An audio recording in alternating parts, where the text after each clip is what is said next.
O Salmo 111 nos diz o seguinte, ele é uma celebração da fidelidade a Deus. E ele diz o seguinte no verso 2, grandes são as obras do Senhor, consideradas por todos os que nela se comprazem. Ele, verso 4, faz memoráveis as suas maravilhas.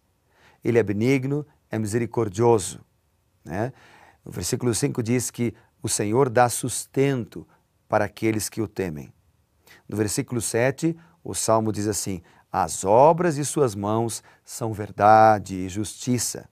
Fiéis todos os seus preceitos. Estáveis são eles para todo sempre. Então o Salmo 111 enfatiza aqui a confiabilidade, enfatiza a firmeza, enfatiza a durabilidade da palavra de Deus.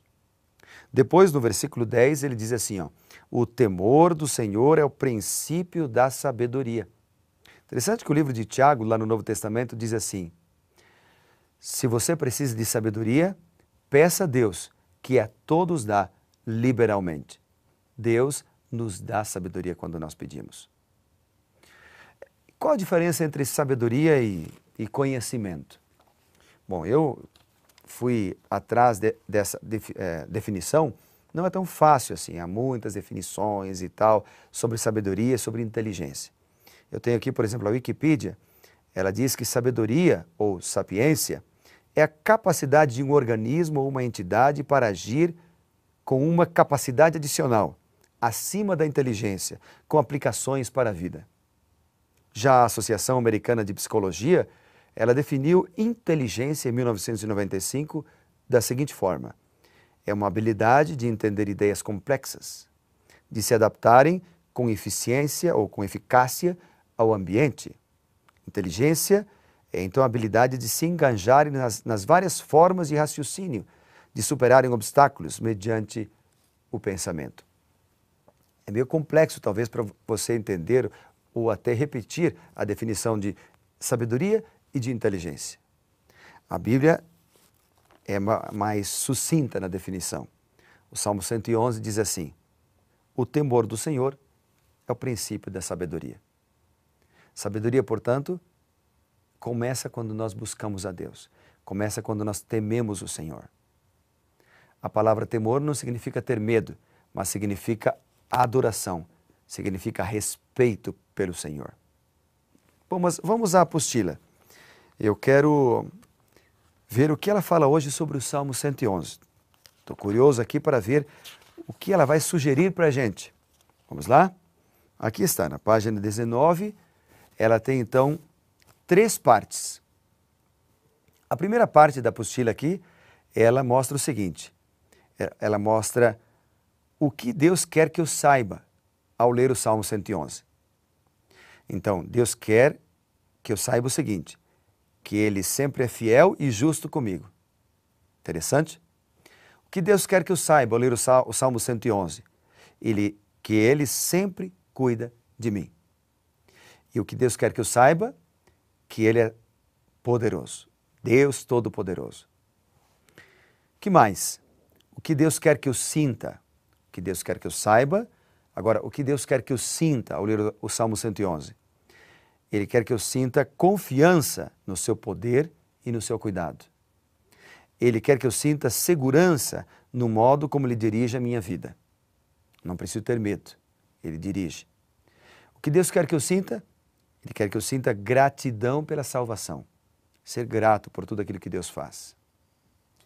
A terceira coisa, o terceiro item que essa apostila sugere para que nós façamos ao ler o Salmo 111 é o que Deus espera que eu faça. Então, o que Deus quer que eu saiba, o que Deus quer que eu sinta e agora então a parte prática, o que Deus quer que eu faça. Qual é a sugestão aqui da apostila? Deus quer que eu demonstre gratidão por sua criação. Deus é o Criador e eu devo ser grato. Deus quer que eu expresse louvor diante do seu poder. É um bom momento para nós então louvarmos o Senhor, não é mesmo? Deus quer que eu conte às pessoas sobre a minha alegria de confiar nele. O que você acha? Ou seja, Deus quer que eu seja um missionário, né? Deus quer que eu testemunhe, Deus quer que eu fale, Deus quer que eu deixe transbordar o que Deus fez na minha vida. Depois a apostila apresenta aqui uma tarefinha. E eu vou deixar essa tarefa para você hoje, para que você faça, pegue um papel, uma caneta. Hoje eu tenho aqui uma caneta diferente daquela de sublinhar, uma para escrever, porque, a propósito, para incentivar você a pegar uma caneta e escrever a tarefa para amanhã. Baseado no Salmo 111, a tarefa é a seguinte: como resultado dessa reflexão, ou seja, a leitura do Salmo, depois que nós descobrimos o que Deus quer que eu saiba, o que Deus quer que eu sinta, o que Deus quer que eu faça, baseado nisso, qual será a sua oração? Escreva uma oração a Deus. Talvez você pense assim: Senhor, eu não sei orar, eu não sei como fazer uma oração. Lembre-se que uma oração é uma conversa com Deus. Então, qual será a tua oração hoje? A minha vai ser assim: Senhor Deus, eu demonstro gratidão, quero te agradecer pelas tuas bênçãos, porque o Senhor é meu Criador. Eu te louvo porque o Senhor é onipotente e me salva de mim mesmo. E eu quero contar do teu amor maravilhoso para as pessoas que o Senhor colocar no meu caminho. Ponto. Qual vai ser a sua oração?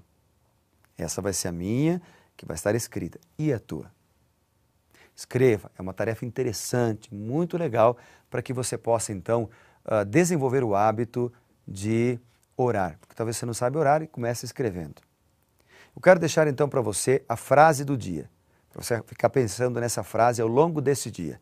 E a frase é a seguinte: Cristo é o Senhor de tudo, ou não é Senhor de nada. Vamos pensar nisso ao longo desse dia? Bom, como estamos começando essa jornada de 40 dias com o Senhor de maneira especial, eu quero propor para você algumas renovações aqui de pacto. Ou seja, primeiro, Deus no meu dia. Qual é a hora que você vai levantar todos os dias para conversar com Deus? Estipule um horário.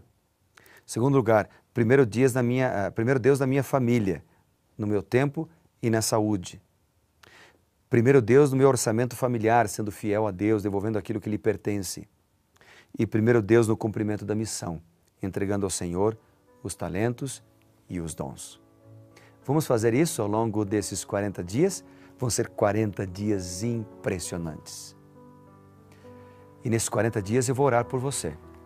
Todos os dias, não só aqui no programa, mas em casa também, vou orar por todos que assistem e participam do Reavivados por Sua Palavra. Vamos juntos nesse movimento?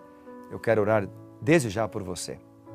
Bondoso Deus e Pai, estamos começando um movimento grande, 40 dias buscando a Palavra de Deus, 40 dias ouvindo a voz do Senhor, 40 dias orando, 40 dias clamando. E por isso agora eu quero pedir de maneira muito especial a unção e a direção do Teu Santo Espírito sobre todos os participantes desse grande movimento, para que sejam guiados, abençoados e dirigidos pelo Senhor. Obrigado, Deus, porque o Senhor tem escutado sempre a nossa oração, a nossa prece. Ouve-nos mais uma vez. Entregamos a nossa vida em Tuas mãos. Em nome de Jesus. Amém.